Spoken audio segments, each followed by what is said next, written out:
नमस्कार साथियों।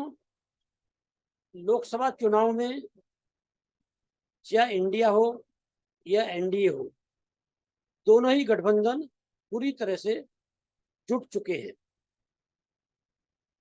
इस समय विपक्षी जो दल हैं, उनके जो नेता हैं, उन पर ईडी के, सीबीआई के, इनकम टैक्स के लगातार छापे मारे जा रहे हैं। और सत्ता पक्ष का ये कहना है कि ये लोग भ्रष्टाचारी हैं, इन्होंने भ्रष्टाचार किया है। और विशेष रूप से जो मामला है वह आम आदमी पार्टी के जो नेता हैं संजय सिंह, उनका मामला आज की तारीख में मुख्य रूप से उभर कर आया है। और जो शराब नीति दिल्ली की रही है, उस मामले में, मनी लॉन्ड्रिंग के मामले में संजय सिंह को गिरफ्तार किया गया है और ईडी ने 5 दिन के रिमांड पर ले लिया है। मतलब 10 अक्टूबर तक संजय सिंह रिमांड पर हैं। इसी बीच में तमिलनाडु के जो डीएमके के सांसद हैं जगत रक्षकनम, तो उनके आवास पर भी छापे इनकम टैक्स के पड़े हैं। और ये उन पर आरोप है कि आयकर उन्होंने जमा नहीं किया है। तो कुल मिलाकर ये है कि इस समय जो है भारतीय जनता पार्टी किसी भी तरह से फिर से सत्ता हथियाने की फिराक में है और इंडिया हर हाल में भारतीय जनता पार्टी को सत्ता से बेदखल करने के लिए जुटा हुआ है। हालांकि मैं अपने हर कार्यक्रम में बोलता हूं कि विपक्ष कमजोर होने की वजह से भारतीय जनता पार्टी, विशेष रूप से प्रधानमंत्री नरेंद्र मोदी और गृह मंत्री अमित शाह, वह अपनी मनमानी कर रहे हैं। इंडिया भ्रष्टाचार के आरोप तो लगा रहा है मोदी सरकार पर, लेकिन 10 साल होने जा रहे हैं मोदी सरकार को, 2024 में चुनाव है, लेकिन अभी भी कोई विपक्षी दल सारे मिलकर एक बड़ी रैली नहीं कर पाए। या जैसे इन लोगों की मीटिंग हुई, पटना में हुई, बेंगलुरु में हुई, आपके मुंबई में हुई, तो ये कहा जा सकता था कि यदि ये रैलियां होती तो एक बड़ा संदेश जो है वो देश में जाता। खैर, ये बात तो है विपक्ष और सत्ता पक्ष की, और इसमें कई दो राय नहीं है कि इस बार का जो चुनाव है वो और चुनाव से थोड़ा अलग हटके होने वाला है।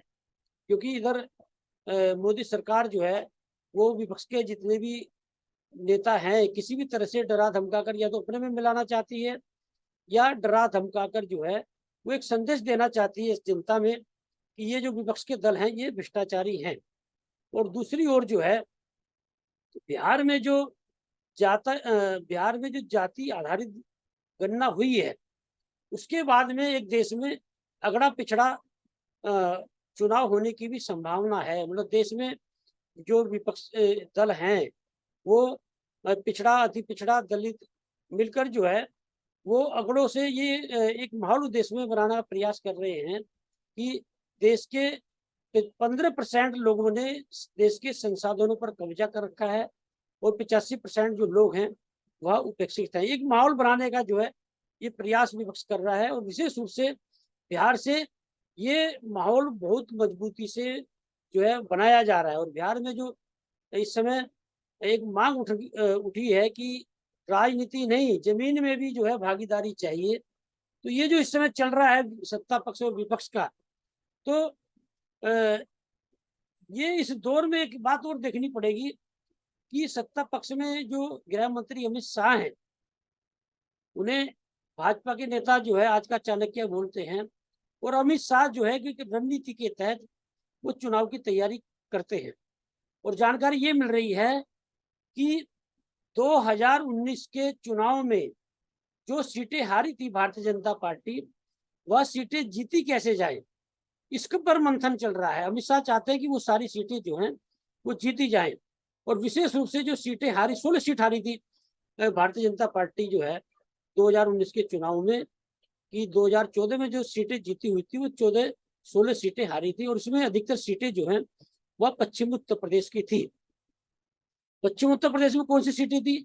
सहारनपुर, बिजनौर, नगीना, अमरोहा, मुरादाबाद, रामपुर। ये जो सीटें रही हैं तो ये सीटें फिर से जीतने की कवायद में जो है वो अमित शाह लग चुके हैं। और जानकारी ये मिल रही है कि नोएडा में बहुत जल्दी एक मीटिंग होने जा रही है जिसमें इन सीटों को लेकर जो है मंथन किया जाएगा। देखिए, आप याद कीजिए 2014 का लोकसभा चुनाव, जब 2013 में मुजफ्फरनगर दंगे हुए थे, उसके तुरंत बाद जो है लोकसभा चुनाव था। और लोकसभा चुनाव में गृह मंत्री अमित शाह ने बिजनौर से आह्वान किया था कि स्वाभिमान के बिना कुछ नहीं है, मतलब एक तरह से मुजफ्फरनगर दंगों को उठाया था। और जो हिंदू मुस्लिम का जो माहौल, गृह मंत्री अमित शाह ने पश्चिमी उत्तर प्रदेश, विशेष रूप से बिजनौर में की जो लोकसभा सीट थी, वहां पर जो चुनाव प्रचार करने गए थे, पहला चुनाव प्रचार था उनका, तो एक माहौल बनाया। और वो माहौल पश्चिमी उत्तर प्रदेश से होते होते पूरे देश में वो माहौल बना। और भारतीय जनता पार्टी जो है वो प्रचंड बहुमत के साथ में 2014 के लोकसभा चुनाव में जीती। तो इस बार जो है गृह मंत्री अमित शाह, जो पश्चिमी उत्तर प्रदेश में सीटें हारी 2019 में भारतीय जनता पार्टी, उन्हें कैसे जीता जाए, इस पर मंथन चल रहा है। और इसमें कई दो राय नहीं कि अमित शाह जो है वो जिस तरह से चुनाव की तैयारी करते हैं, गली गली मोहल्ले मोहल्ले घूमते हैं, तो निश्चित रूप से भारतीय जनता पार्टी को एक मजबूती देते हैं। और संगठन में जो अमित शाह ने एक मजबूती दी है, उसका फायदा जो है भारतीय जनता पार्टी लगातार उठा रही है। लेकिन बीच में ये देखना होगा कि जिस तरह से विपक्ष को टारगेट किया जा रहा है, जिस तरह से विपक्षी नेताओं को टारगेट किया जा रहा है, तो ये टारगेट कब तक होता रहेगा या इस पर अंकुश लगेगा।